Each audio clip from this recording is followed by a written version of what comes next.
Brandon Wilson, welcome to the Human Capital Innovations Podcast. Oh, thanks for having me, John.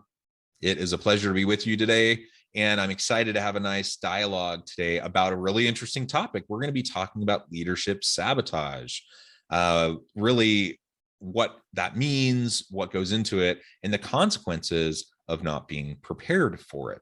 As we get started, I wanted to share Brandon's bio with everybody. Brandon Wilson is one of the world's best communicators and sought-after executive consultants.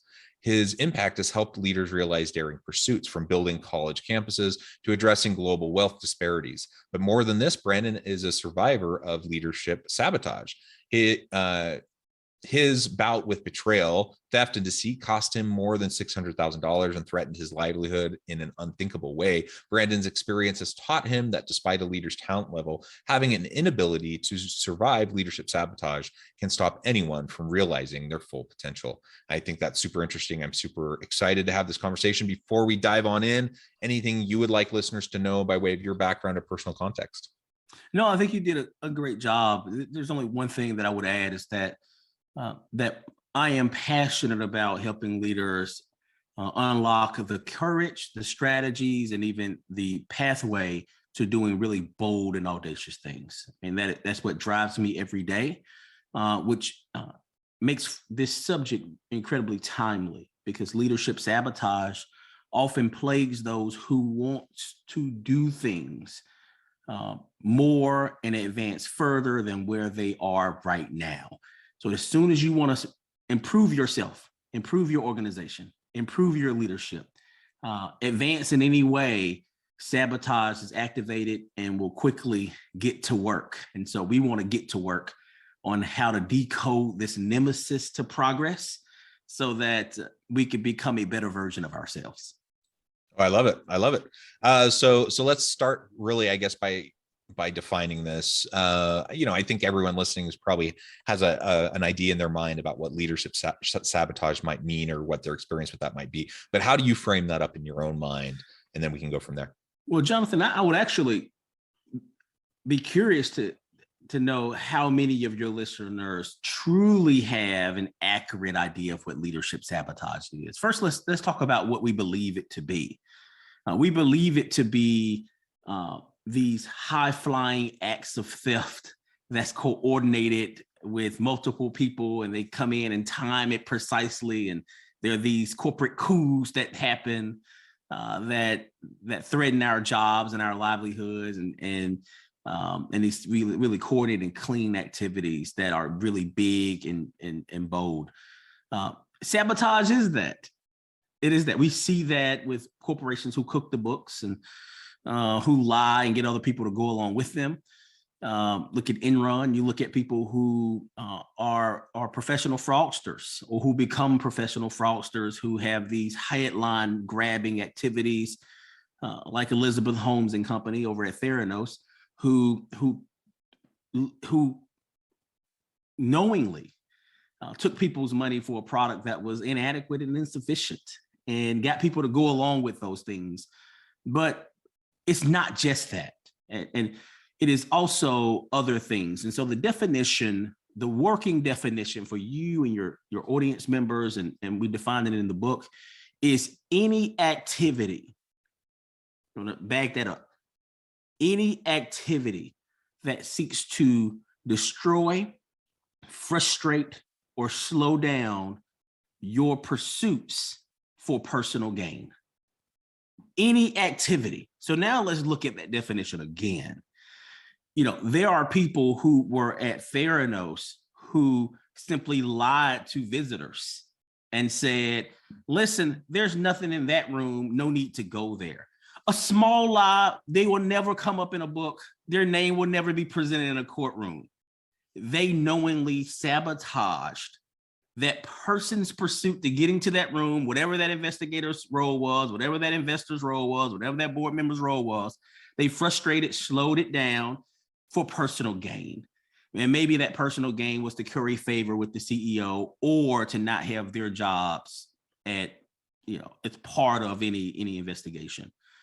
Employee defiance is sabotage. This is one we see a lot and we don't think a lot about. I am a manager, a director, and executive I asked my vice president, my supervisor, or whomever I'm leading to I don't know, to deliver an important message to a partnered organization. It may happen, but it only happens after a lot of back and forth, a lot of conversation, a lot of convincing. This is not the right thing to do. This is what I believe in. Why are we doing this?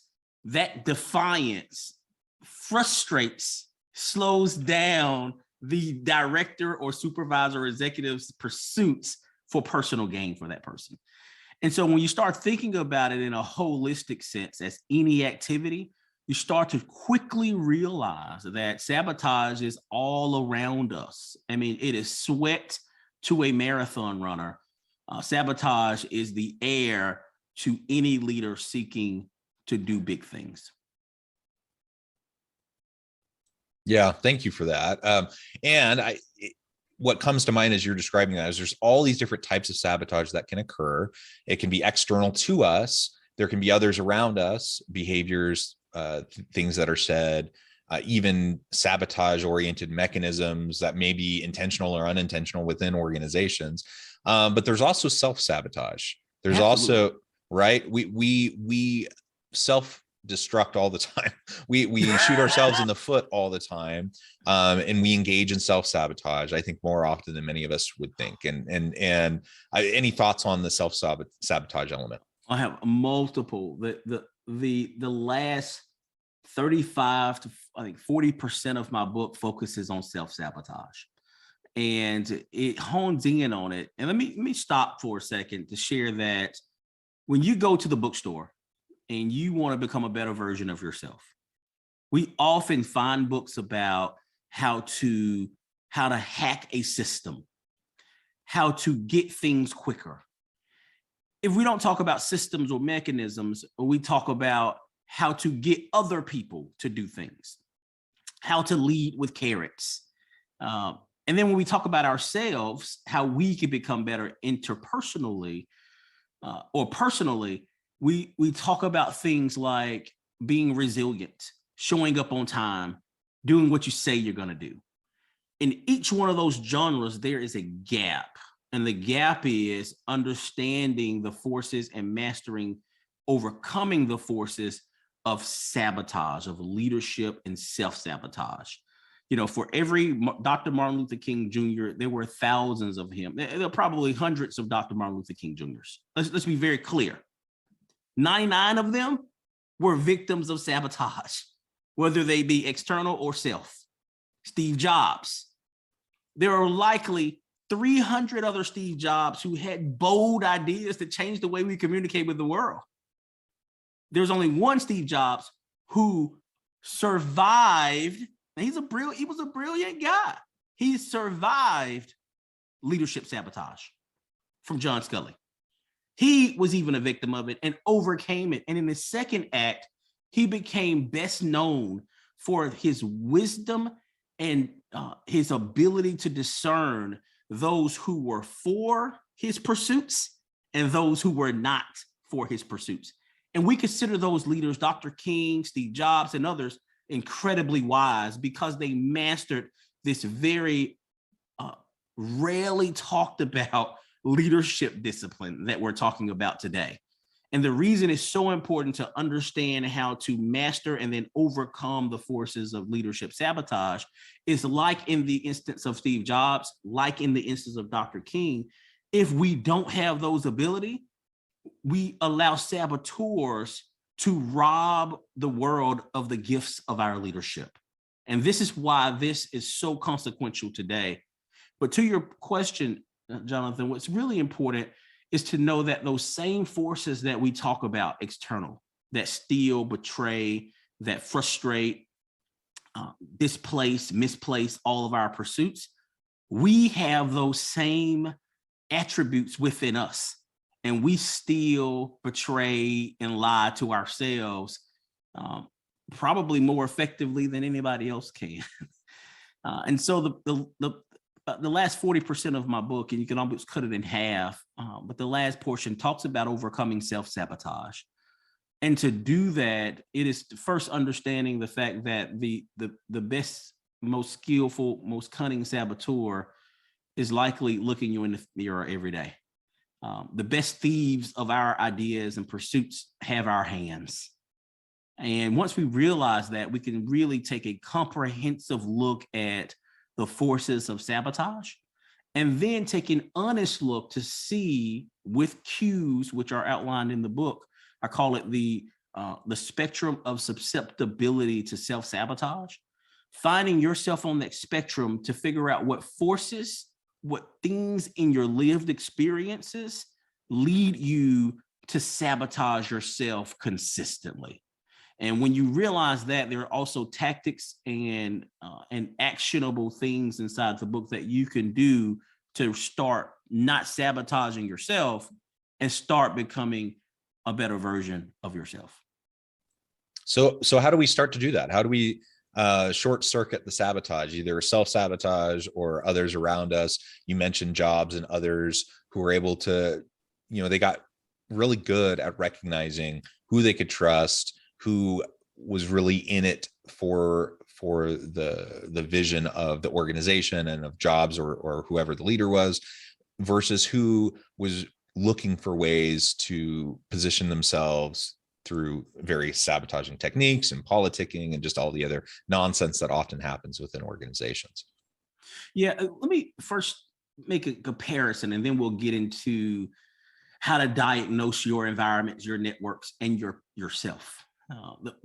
The example, the analogy that I like to give is that of there are two. I'll start with a mechanic. Let's start with a healthcare professional. And let's say this healthcare professional is a surgeon who is incredibly health aware. This surgeon understands how the body should function. If that person is a primary when not doing surgery, you'll go to this person and say, "Hey, doc, my elbow's feeling funny." And the doctor could then look at all of the forces and ask questions to query the patient to figure out what thing in the arm, the shoulder, the wrist, the knuckles, the fingers that may be operating illy or against what it's built or designed to do, that may be causing a symptom of pain in the elbow. If surgery is needed, they then go in and they're faced with two options once they identify that thing that has betrayed the arm. I want to use that language very specifically, that has betrayed the arm. They have a decision whether to repair the ligaments, which works, but then you constantly have to sort of work it out, do therapy, and you have to remain disciplined or that pain will return, or to remove and replace with something more permanent that will not need the same amount or the same length of treatment. The other example is a mechanic of an airplane. Before that plane gets in the air, that mechanic needs to understand or know if this plane can make it from New York to Dubai, because it has several customers on it. And it does the same thing. It diagnoses whether something has been in a function for too long. I want to underline that. I wish this was a book. I talk like a book, but you can highlight that phrase. Something has been in a function for too long. There's debris that has entered in that is starting to erode some of the functionality, or there are parts that are betraying what it was designed to do, that's getting that plane to not reach its maximum potential. And we hire that mechanic to do work in order to figure out, diagnose, and to replace or repair those things. So I'll give you a healthcare professional, I'm giving you a mechanic. Now I want to make you a leadership master by giving you the tools needed to figure out if people in your network, in your departments, have the same underlying attributes that could make them susceptible to engaging in sabotaging ways. Have they been in their position for too long? Have they been passed over for promotion? Did you enter the organization at the same time as them and you're now their supervisor? Let's talk about you. Did you grow up with parents who had lofty and unattainable dreams of what you could become? Did you grow up in a household who talked illy of people who took risk in order to advance their own situation? And now you are a hoarder of money, scared to take risks, scared to move forward. When we start really thinking about life in the same way we think about those practical everyday things that we put our lives in, we get in cars, we get in airplanes, we go to doctors, we go under the knife. We need to start thinking about our leadership journeys in the same way. And what I like to give you, without getting too technical and making this a workshop, I like to share with you 4 things that you can look for in your life and in your leadership ecosystem or atmosphere. These things that you can see that lets you know that sabotage has gotten into your midst and is close to you. I call these the 4 horsemen of sabotage. These are things you can see. You can see. And after I say this, you're going to start seeing sabotage or the potential of it before it even strikes you. You're going to walk outside your front door, walk outside your corporate office, and you're going to see horsemen, proverbial horsemen, running past your office door like you're in the Wild Wild West. So buckle up. There are 4 of them in no particular order, the Forced Horsemen. And these are the horses that sabotage rides on, no matter what form they take. The first horseman is jealousy. If you hear or see someone using language, limiting language about his or her peers, and it may not necessarily have to be you, then you know that that horseman is in your midst. When they start saying, why is it that Jane gets and I don't? Why is it that we believe that she is and I'm not? And what's really important there is that we think we understand jealousy, but we really have some more ceiling of education to go with regards to understanding jealousy. Jealousy is the most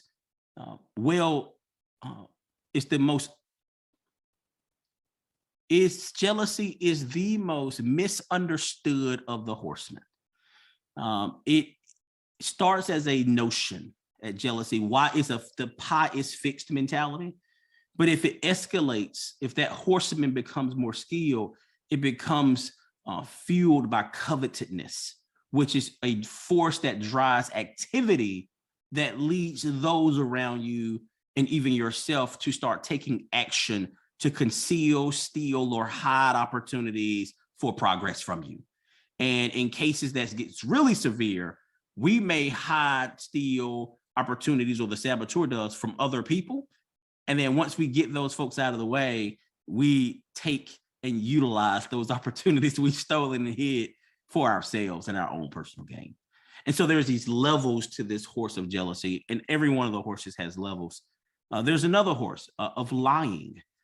Whenever you hear or see liars around you, or you start to lie to others about yourself and about your own goals, about your own objectives, about your own life, about your own potential. Think about it. We get a new job. We have a staff meeting in our department. We're now the executive vice president. You're at your most vulnerable because you're now at a place where your talents are stretched. I mean, you don't know the people, the responsibilities, what it takes to get it done. You're faced with a really quick choice. Do you try to make yourself appear bigger or larger than you are and employ imaginative thinking with your employees to trick them or to lie to them on how to, when it comes to how to see you? Or are you honest and do an assessment of the skills and talents around you and unlock the power of collective impact? One is shrinking, the other one is enlarging. And you have a choice. Every time you come in your midst, you have a choice on whether or not you yourself wants to jump on the horsemen of lying. But there's no small lie. Liars do so for a reason. And one of the reasons why liars lie is to distract from themselves. Don't look at my inadequacies. And I want you to think of yourself now. You're standing in that staff meeting. Don't look at me.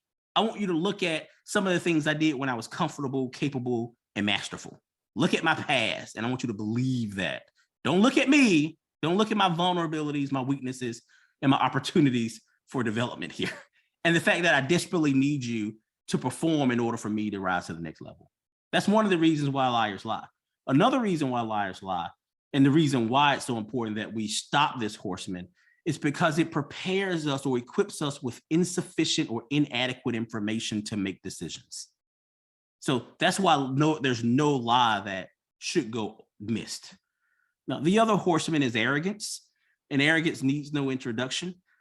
It is characterized by a fierce appetite for competition and a knack to always win. And the power that fuels that competition is called ambition. You start hearing people, now you're going to go to meetings and people say, I'm an ambitious employee, I'm an ambitious manager. You should hear that differently, because ambition is a character flaw. It is a character flaw that has been positioned to sound positive because we are accustomed to affinity bias. We like to see ourselves as ambitious. So people like to see themselves as ambitious. And there's a leadership law that gives contagion to your organization if that is the case. It's called the law of replication, the leadership law of replication. So it's really important that we understand that arrogance is fueled by ambition and an insatiable appetite for competition. And the reason why ambition is a character flaw, because the more you feed it accomplishments, the more it wants. And that fuels blind ambition and decisions that could be characterized as reckless, because you put blinders on and you want to go and achieve with a lack of regard for the harm or the damage or impact that it has to the people who are around you. And the last horsemen are the seducers, the horsemen of seduction.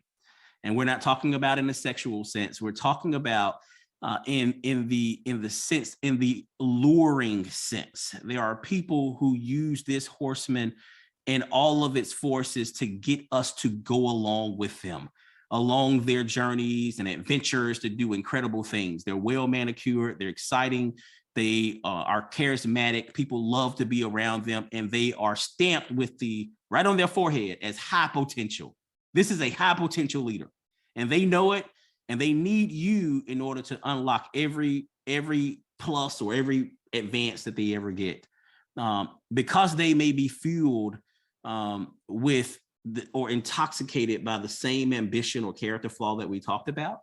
The seduction is really not about achieving anything if they're on this horseman. It's about getting you to say yes to joining them in reckless, unseemly, and activity that sometimes get close to the line of ethics. You know, those who are masters at riding this horse believe that the ends are not justified by the means.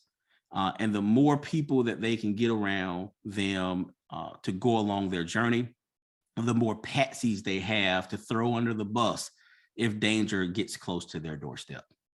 Yeah, well, that's super interesting, Brandon. I appreciate you laying those out.